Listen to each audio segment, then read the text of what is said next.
But for those who stand in your way and betray you, their day of reckoning will come.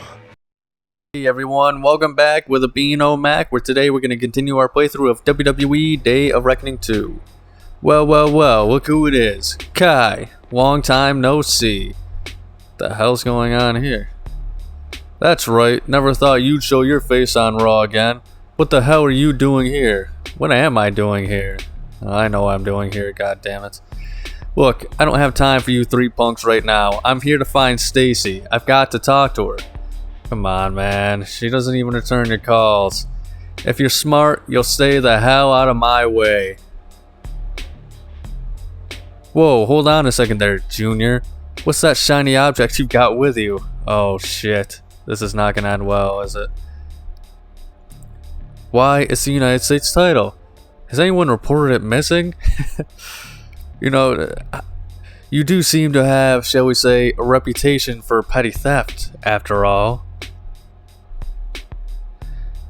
That's pretty freaking hilarious, Jericho. Especially since you, Larry, and Curly here know damn well that I never stole Raw's World Heavyweight Championship. Of course, we know you didn't steal it. How could you have taken it when we beat you to it? I mean, I never had any intention to steal it, but alright. Yeah, I figured that out sometime between our last little discussion at Unforgiven and the time I regained consciousness. Bet you guys sure are proud of yourselves. I don't even really understand what the point of this is. What's the end goal? Yep, it was all too easy. Orton distracted Bischoff by asking about a title match after WrestleMania. Jericho ran interference in the locker room to make sure nobody snuck off to the GM's office, and I grabbed the belt. I just don't understand the perfect crime. What do you mean the perfect crime? What is the point of stealing the belt if nobody's actually holding it? And all we had to do after that was cover for each other. It was easy. Who'd have suspected that Chris and I would have worked together with a jerk like Edge on anything? What about Christian? What the hell does he have to do with any of this? Like, why is he not involved in this storyline? And once it was done, all we needed was a patsy.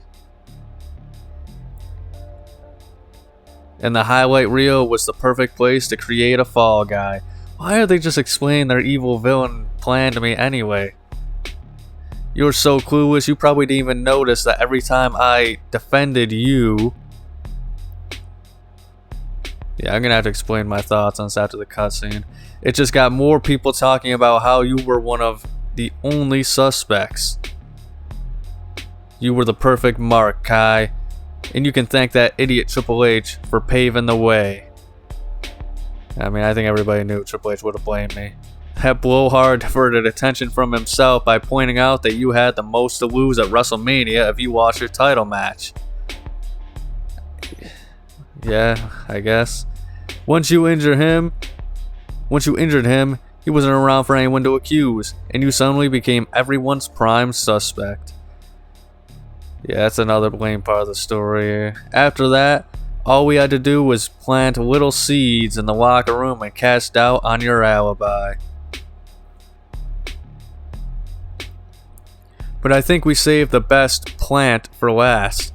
After we re-ripped that gold off the title to freak Bischoff out, Edge planted it in your locker. I just want to hear the end goal of this plan. I have to say, your sense of timing, finding the gold right in front of Bischoff after you missed another pay-per-view match, was priceless. Yeah, I do have to wonder why I opened my locker at that point too. I'll never forget the look on your faces. Or Stacy's. How the hell did he... Was it like on camera, I'm assuming? Wow, you three sure are a true trio of evil geniuses. What did you do with the title? Take it to your hidden underground lair? And what did you hope to gain with the World Heavyweight title out of the picture? Alright, here we go. Why? Do you even have to ask? Yes, I think you do have to ask. There was no way in hell that we were going to let Triple H leave WrestleMania with the World Heavyweight title again. Oh, good lord.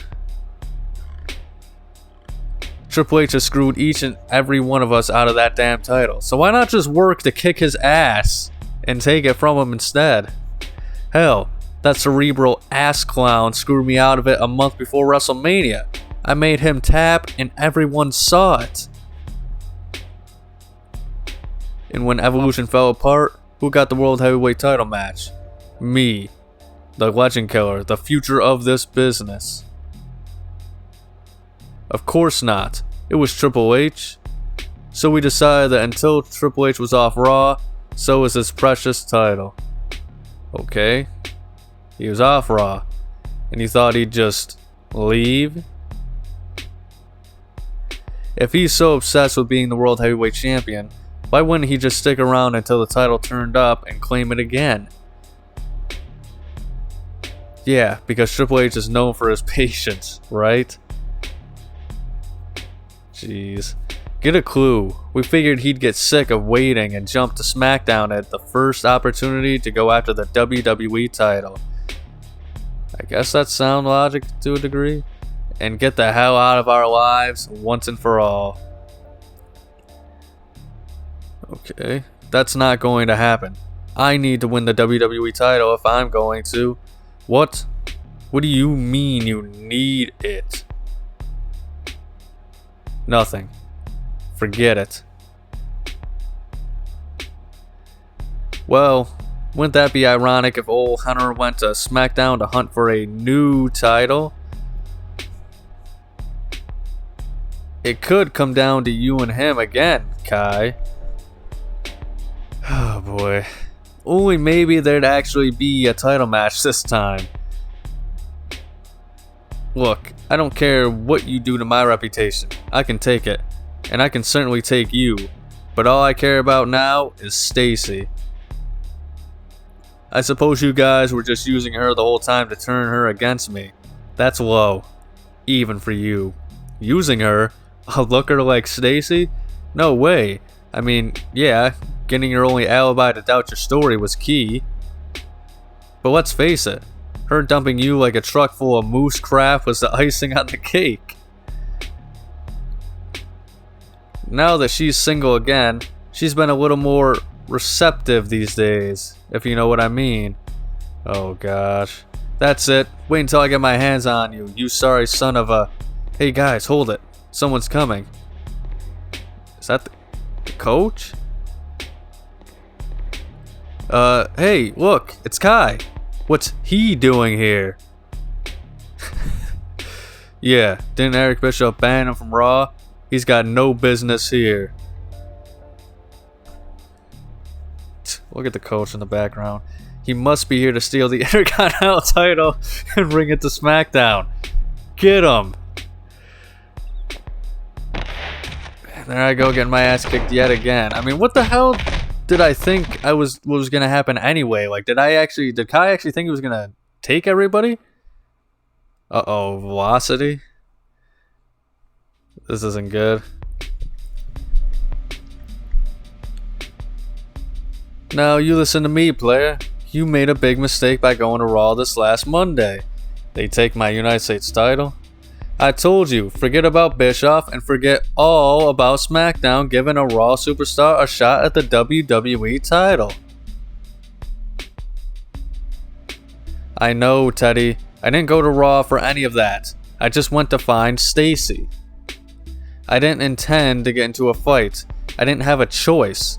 Yeah, you had the choice to not go there, jackass. Oh, you had a choice. You could have chosen not to go in there in the first place. Yeah, my thoughts exactly, Teddy Long.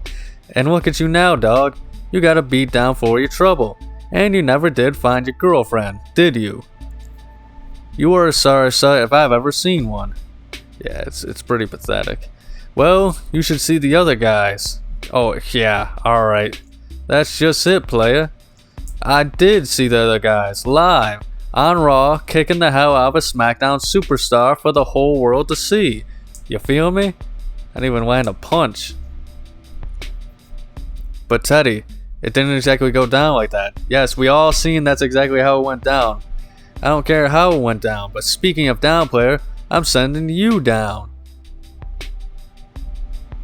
I've canceled your match tonight on SmackDown. you'll need that time to pack your bags. Ooh. See, instead of a match tonight, you've got a match this weekend on Velocity, and you're lucky to have that. Now get moving. Velocity? You're sending me there? Come on, Teddy, that's not necessary. It's cool that in this game they have Velocity instead of Heat. I'm the United States Champion, for crying out loud. My mind's made up, player. That's the last time you or anyone else will ever embarrass SmackDown like that. Now believe that. I gotta say, Teddy Long, he's perfectly reasonable in this, in this storyline. I think from all fronts.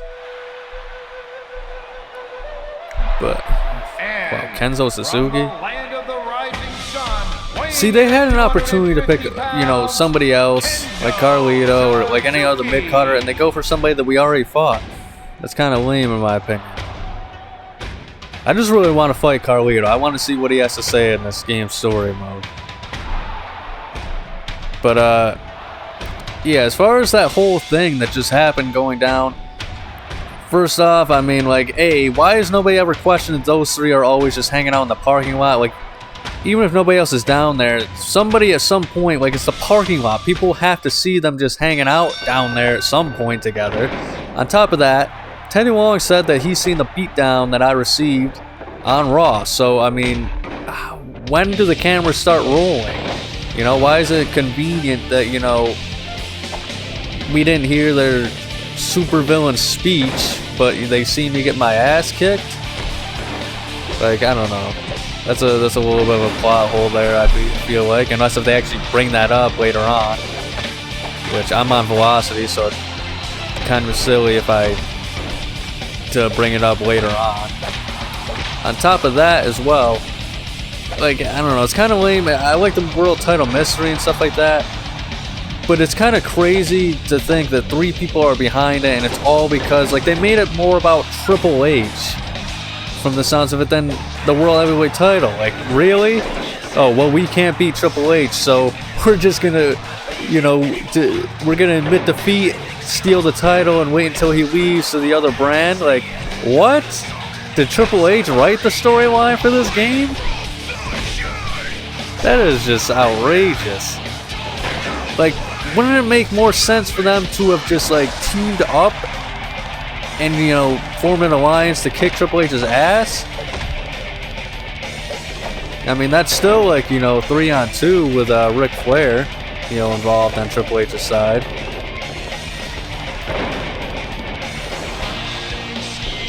Oh, jeez Louise. And what the hell is Kai thinking?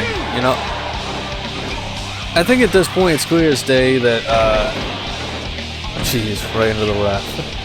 God damn, I didn't want to attack him. Gosh, I don't want to attack the ref. But I feel like, I don't know, I'm assuming where the story is heading now is probably going to be where,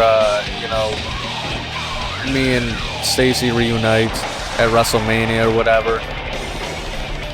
But I don't know, I mean, I get it, but I mean, the fact that, like, she's not returning my calls, she didn't let me explain. Granted, I was an idiot at the time, Kai, instead of saying, wait, Jericho, Randy Orton, I was set up, I was jumped in the parking lot, yada yada. And the fact that I was bleeding, but apparently I wasn't in the locker room. There's so many small, not really small, really, just like plot holes in this story that I'm kind of really a big fan of. And yeah, I think with the way it's going, I think this romance arc kind of just makes both of us look bad. Well, actually, more just me. Let me holler at you, players. This Sunday is one of the greatest pay-per-view events of all time, the Royal Rumble.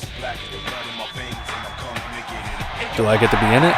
30 superstars from SmackDown and Raw will be competing in this very ring for a title opportunity at WrestleMania. Now I'm here to announce a very special tournament that will happen right here on SmackDown. You see, while the 28, 29, and 30 entry spots in the Rumble are spoken for, the number 27 is the last spot to be filled.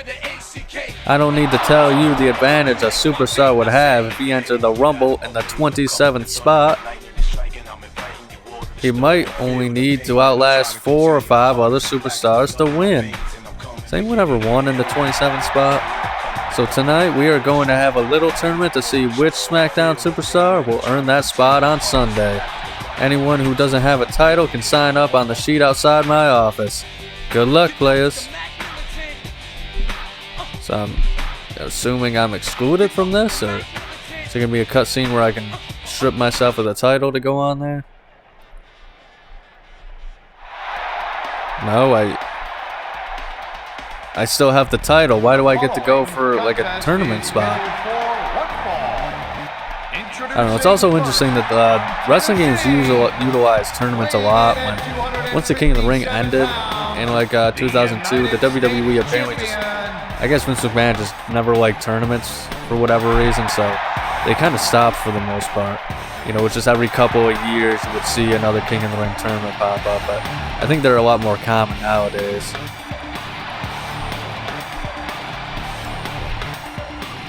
Am I facing Chavo Guerrero? So I see that the Chavo signs. Yeah, I think this whole romance arc, I guess it was a different time, like back in the day when you're chasing the girl and, you know, all this other stuff. It's a little different. It was just like a different time, I guess. Whereas nowadays, if, you know, it's not really socially acceptable on the women's, you know, side of it. Just because, you know, it's harassment. When it comes to men, it's like, alright, you're simping. Stuff like that. But I don't know, like, I feel like there could have been better hints towards it. You know, instead of making it be like, oh yeah, she won't return my calls, and, you know, I gotta figure out some way to get to her or whatever. Just throw in small hints that you're kind of thinking about Stacy Keibler, and you're thinking about how you're gonna, you know, make it up to her and stuff like that. And, you know, maybe mention one time, you know, about how she hasn't returned your calls and stuff like that. But come on, don't be going on you know, on camera for our guy and saying, yo, Stacy, please listen to me, Stacy. You know, like, it really makes us look like a chump, I feel like. Like, you kind of don't I was kind of saying, you know, it makes us both look bad at, but I mean, I think it kind of sucks on our end because Stacy's just apparently not returning our calls, and this could probably be easily explained. When realistically, like, it should have just been something like, oh, how can you say that stuff? You know, there was no marks on you, and, you know, the belt was in your locker. You know, it wasn't a setup. You know, you're still trying to lie to me. That would have been the thing that would make the most sense to me, as far as why she doesn't believe you, and as far as why you're gone and stuff like that. But I don't know. It's just as far as we go, I mean, yeah, we're kind of, the idea is like, oh, you gotta fight for, you know, your woman and this and stuff like that, you know, don't take no for an answer, but we're kind of just looking like a fucking asshole. It's, you know, we're obsessed and stuff like that. It just kind of makes our guy look super lame, especially, you know, once again, create character, video game character, stuff like that. You know, they could have, I don't think what they're doing is the worst idea and stuff like that. It's just, I think they could have done it in a lot better ways. But I think the whole thing of, I think it's cool, the idea of, like, we're trying to win the title at WrestleMania so that way we can defend it against a Raw superstar to get Stacy here.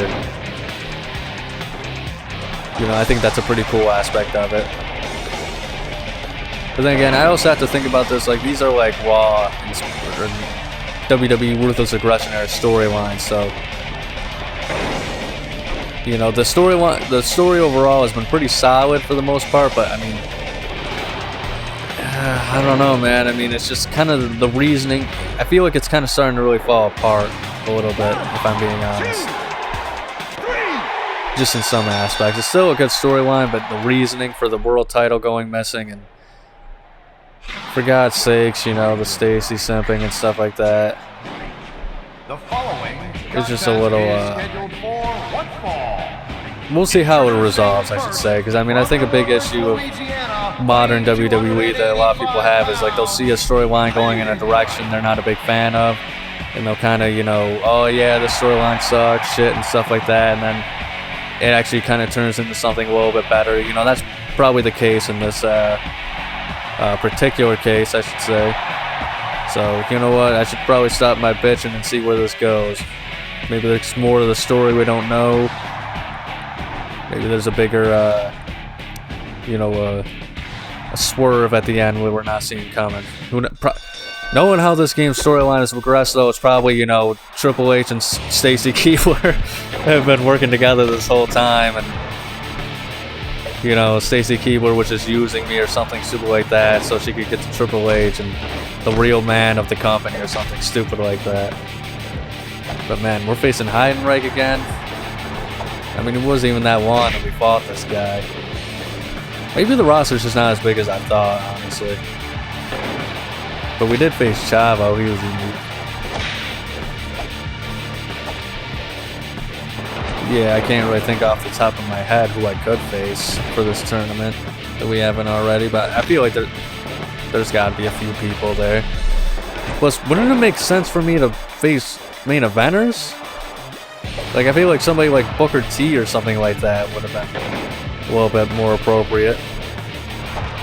I mean, they said not champions, but I mean, at the same time, I'm in this tournament, so I don't know why the hell he specified that line, or what the hell the deal was with that. I mean, maybe it'll be, like I said, maybe it'll be addressed after I win this tournament. They'll say, listen, dog, I said no champions, so I'm going to have to strip you of your United States Championship. You hear me? Or you dig? As he would say.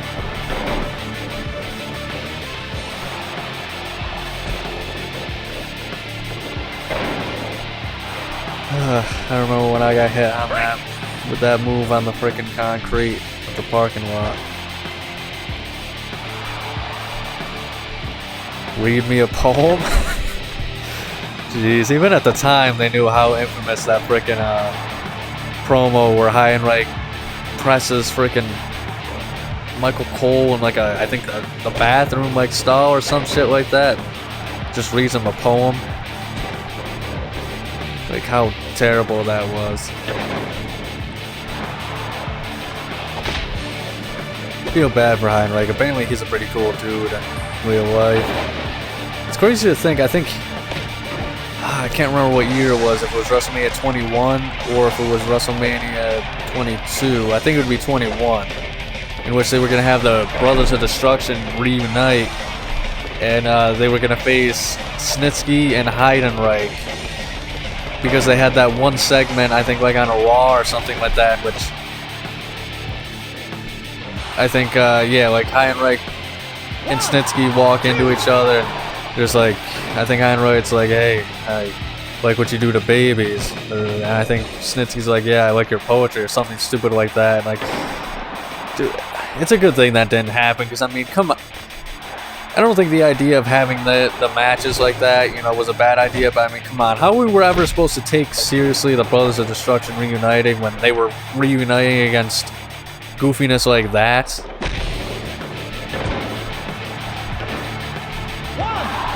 But I don't know, I'll say this, I do find a lot of the dumbest WWE stuff funny. But I don't know, I still like there to be a little seriousness. But I'm not like a lot of the internet fans that kind of just hate Vince's sense of humor. I always thought like guys like Hornswoggle were funny. The Big Dick Johnson guy, I think it's just funny just because of how stupid it is. Like I don't think it's like laugh out loud or anything like that. I always thought like the DX 2006 stuff was funny. Although I thought that like this part where like Triple H and I think what was it, Candice Michelle were like just getting like blowjobs or something like that underneath like a desk or something like that. Like I don't know, I thought that was just stupid and it was gross. Not for the blowjob stuff, but for the I think they were like using mustard and spraying it all over, or ketchup or something like that. I don't know. Food grosses me out. Or, I mean, condiments, I should say. I wouldn't be here if food grossed me out, but I can't ever say anything competently on my first try, folks.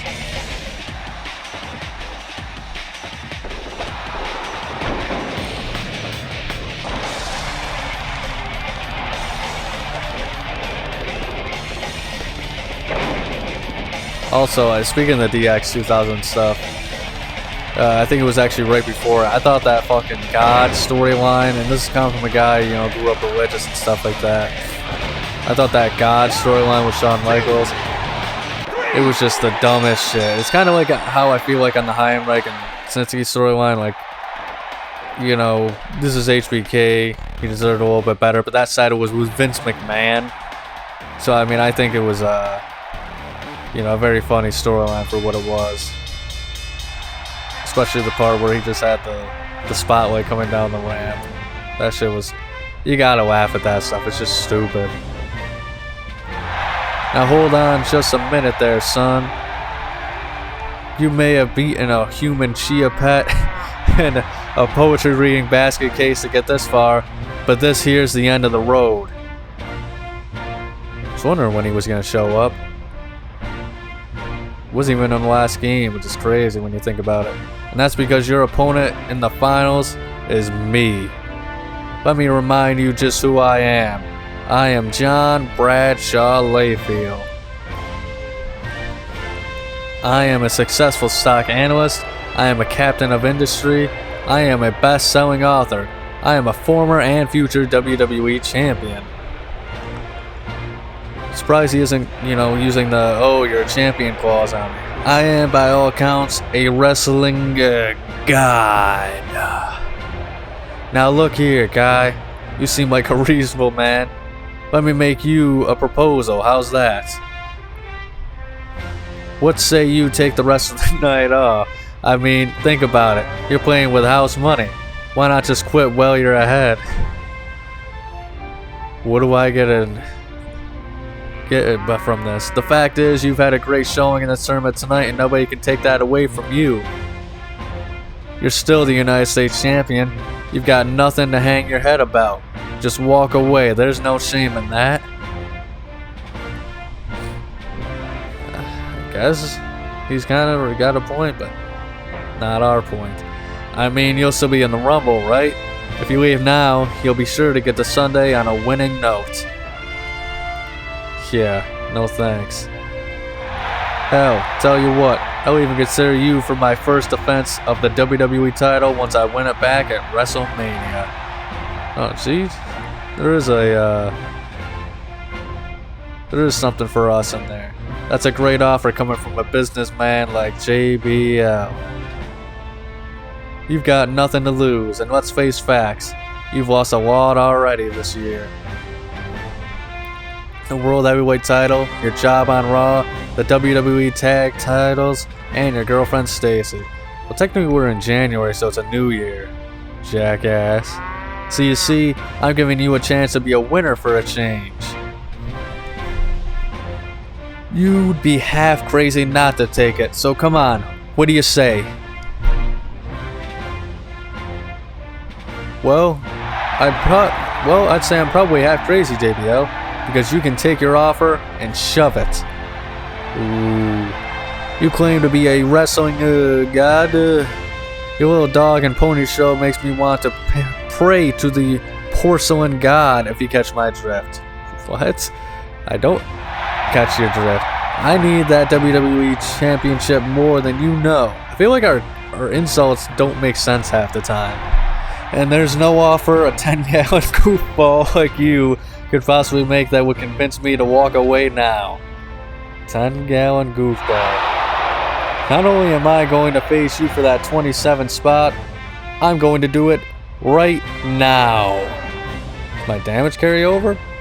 So get down here before I pull those stupid longhorns off your limo and stick them so far up your ass you'll be able to use them for a toothpick.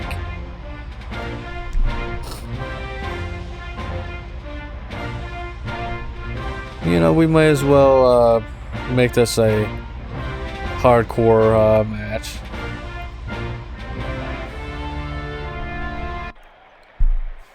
Why do we have entrances? I mean, I literally called them down to the ring right now. Oh well, it's always nice to see the entrance. That's actually a pretty nice model for his limo. Introducing first, I actually love the JBL character. I think he's somebody. I'm not like the only one. I think he's definitely someone who's getting his flowers, as they say. Nowadays, you know, a lot of people didn't like him at the time, but I think a lot of people look at it now. You know, just once again a little bit of the stupidity, which is so entertaining. I mean, how can you not like it? I mean, I thought he was hilarious as hell. He had a good feud with Eddie Guerrero to catapult himself into the world title picture. I do have to disagree with the fact, though, that, like, you know, I'm glad he was given the chance. It's like I said, I want this feud with Guerrero and Undertaker. But, I mean, there were definitely people they could have put the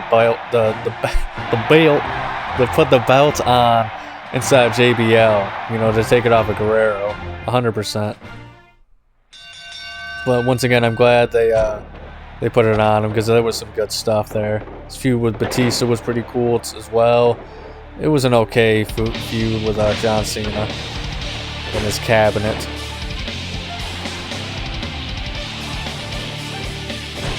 But I don't know. One of my favorite JBL segments is just the one he had with the Undertaker, where, you know, he was making fun of the Undertaker with the freaking midget Undertaker. That's another thing. People like say, "Oh, midgets are stupid." You know, I never understand why his Vince's fixation with it. I think every time there was a midget in WWE, it was hilarious. You can call me a terrible person if you want. But, I mean, that stuff was just... Sometimes it got a little lame. Like, I think the midget, or the mini battle royal, it was, with Hornswoggle facing all the mini wrestlers and stuff like that, like mini game. Like, yeah, I mean, come on, having a match out of it is just kind of lame. That said, I mean, it was cool, you know, that they gave those dwarf actors those jobs to have in that match, regardless, you know. But that said, I don't know. I mean, Hornswoggle I thought was funny. You know, he always had usually something funny going on with him, whether he was messing with the Divas or DX 2010. I think it was the DX Army, actually. 3MB was awesome. His whole thing with Finley. I didn't really like his storyline with Vince McMahon, though. But my point is with JBL, you know, I thought that segment, especially when, you know, he held the freaking mini Undertaker, and then Undertaker did come out and he just tossed the little Undertaker at the real Undertaker. That was hilarious. Oh, and another good one was when because like JBL and Taker are good friends in real life, and I think it was Bruce Pritchard told JBL about like Undertaker's trip. Undertaker wanted to take like an RV trip or something like that. But when he started his trip and his vacation, I think his RV broke down like either a few days or only a few hours into like his trip, and couldn't get it to work, so he had to cancel the whole vacation, you know, with his dog and everything like that. Undertaker was pissed about it, so JBL made fun of him, saying, "Yeah, you know, what you need to do with Taker is just, you know, take the whole Taker family and go on a road trip and stuff like that." And I guess Taker was like still legitimately pissed off about it, and got pissed off at Bruce Pritchard about it and everything like that. So that was a good promo too, just kind of in hindsight. But it's funny too, because like there's always like crazy takes in wrestling. I was looking at a Reddit post like from a few months back. It actually reminded me of this. I think it was like a post of like, who's somebody that you loved as a kid that, you know, you just kind of grew tired of or don't really or hate nowadays in wrestling. And a lot of the guys picked on the Reddit, you know, like Chris Jericho, Kane due to his politics, which I think is kind of sad. I think there was only like one Chris Benoit, surprisingly. Hulk Hogan, which I'm sure a lot had to do with politics, but for people to, Hulk Hogan is also like a massive liar, so I can understand that as well as, you know, some of the other things he's done in wrestling. But I've seen like a few people in that say the Undertaker because they used to have respect for him, but then they found out he's just, you know, a brown noser for Vince, and I'm kind of like, What the hell are you talking about? He was always like a loyal soldier or whatever, but I don't think he was like an ass kisser. Stacy. Uh-oh. Oh, she's looking pissed. Oh, hi, Kai. I thought I might see you here. I don't blame her for 1 second, you know, her actions right now. Why haven't you returned my calls? I have so much to say to you. I want to explain all about what happened at Unforgiven. Well, instead of, you know, saying you want to explain it, start explaining. I was set up. I didn't mean to hurt you, miss your match, or make you think that I was a liar or a thief.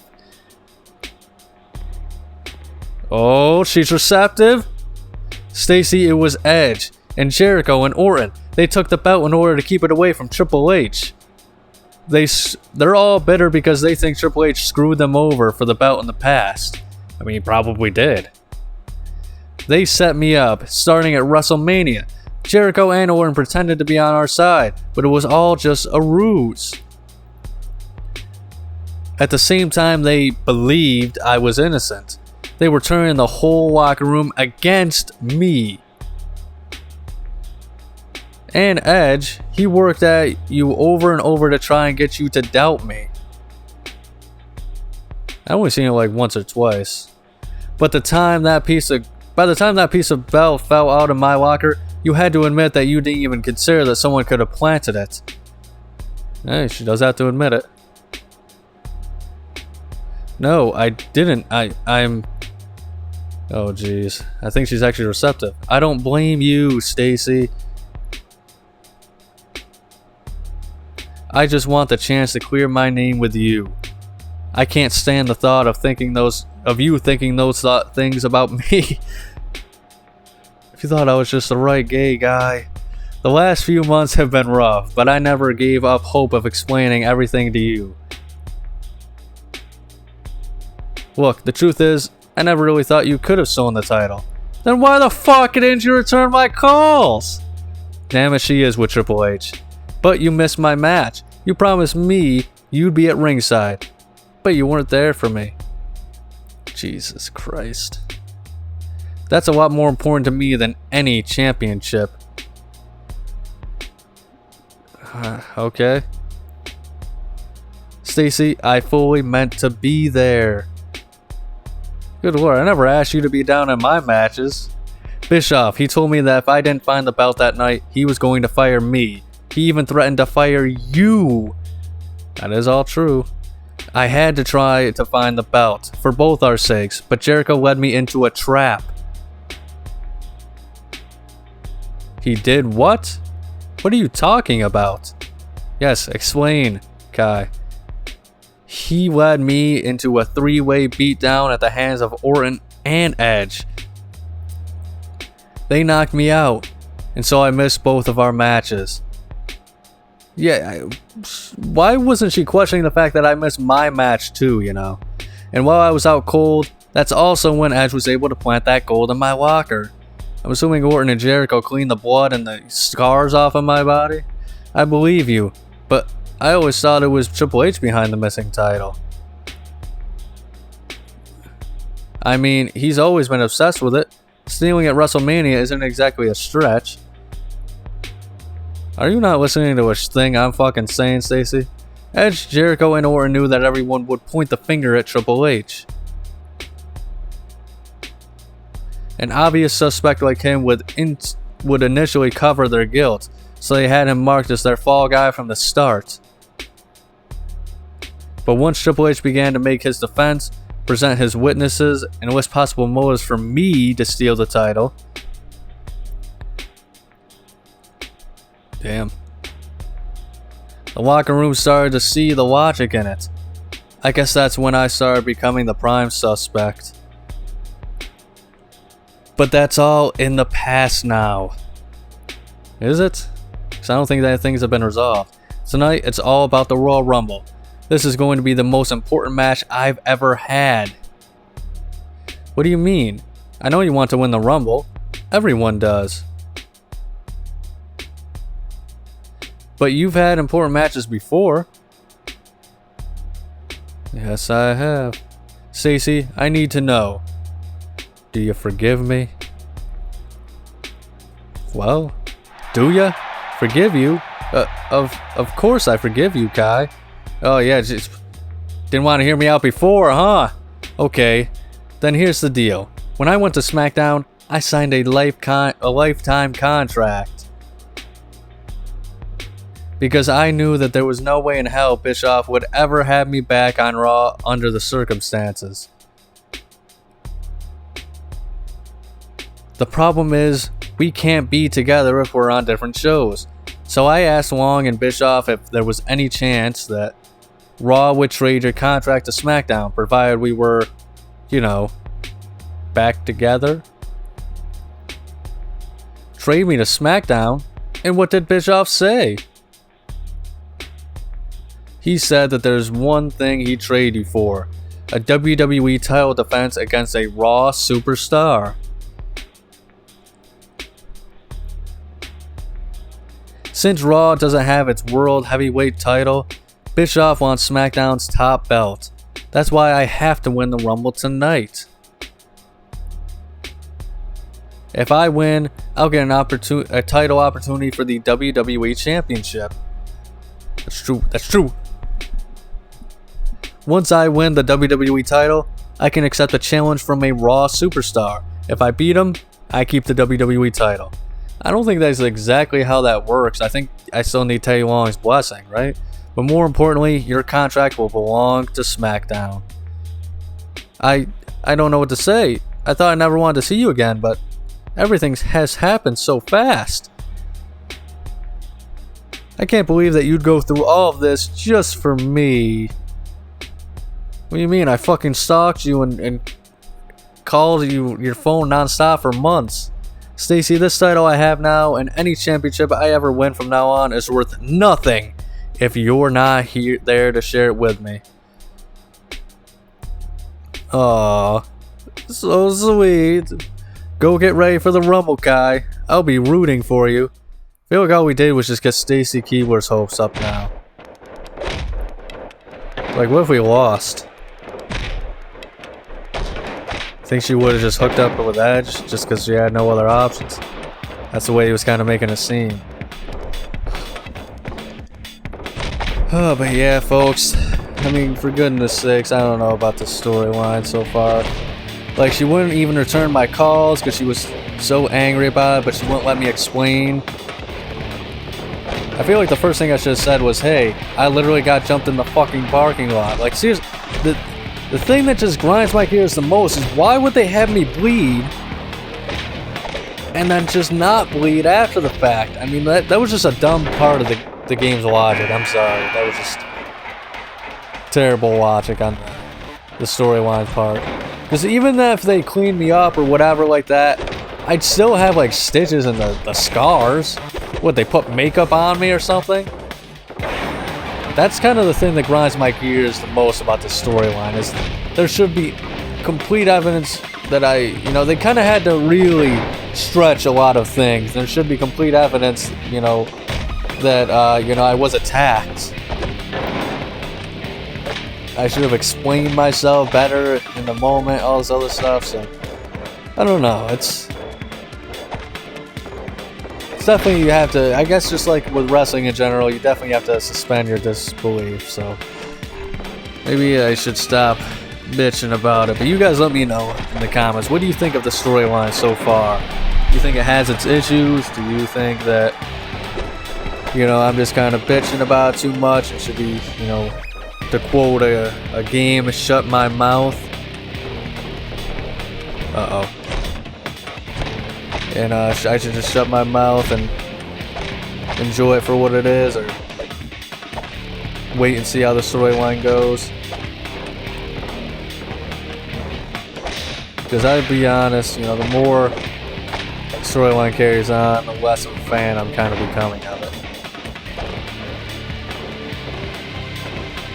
Jeez, I don't understand. How do I get these guys out to where like they'll actually go underneath the rope so I can start kicking them out? And I also gotta say, this must be like a really accurate Royal Rumble timer or something like that, because I think the games usually speed up the timer But this one, I mean, people aren't really coming out at all.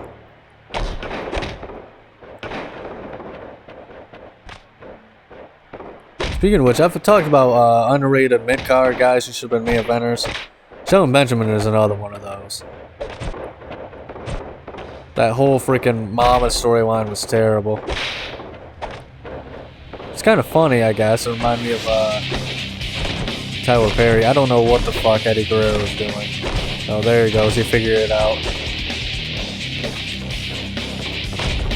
Eddie Guerrero was doing the equivalent of when you give like your little brother the second controller that's not plugged into the game, so I think he's playing it.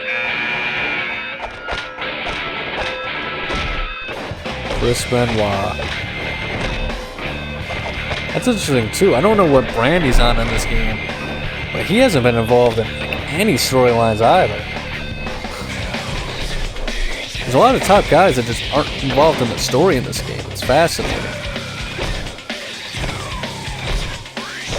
What the fuck are you doing? God damn it. Why the hell did he feel the need to just attack me? Come on, almost there. His momentum is down. His momentum is down. He's down. Alright, so I was 27. Benoit was 28, so we have 2 more entry spots. Alright, sweet. Come on, don't hit. God damn it, Shelton Benjamin. Just because I think you should have been a main eventer does not mean that you can just attack me like that. Now we got Benoit attacking me for no reason. Oh no. Oh, thank God.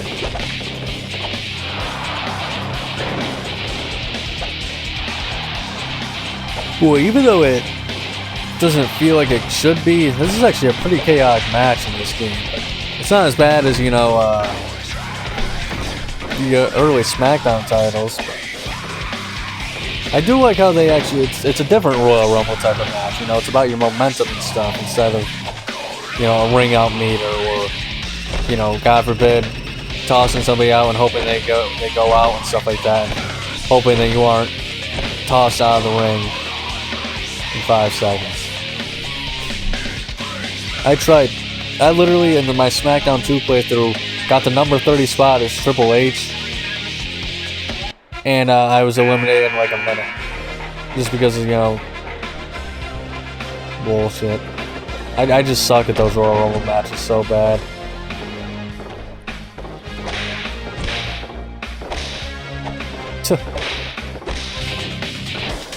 Alright, our momentum is high. Ooh. Ooh. Damn. Kurt Angle's kind of aggressive. I like that attire in this game, too.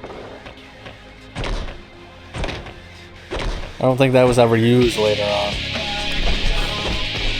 Oh, fuck you with your damn blocks and shit, man. God damn. I should probably hit him with a finish. Maybe that will calm his ass down. Then again, I don't want him to have one either. Get out. Alright. Now we just have to wait 10 minutes until the next guy comes out. Oh. I'm assuming it, I guess I'd have to assume that it would, you know, just kind of goes right to the timer when it's just you and nobody else. I think this was the same Royal Rumble in which they had like that, what was it, West Side Story commercial. That was pretty funny. They had a lot of good, commercials for the WrestleMania 21, Goes Hollywood. That's probably one of the best WrestleMania themes. I feel like they don't really do themes for WrestleMania anymore. Like, they'll kind of like make it like, oh yeah, it's WrestleMania in New Orleans and stuff like that, but I don't feel like they ever, I don't know, it's just not as big anymore. I think it's because of the HD sets. But Batista's history here, folks. We have won the Royal Rumble. Thank you so much for watching. Make sure to like and subscribe if you enjoyed. Check out next week's episode on Wrestling Wednesday. But above all else, please remember to have a nice day.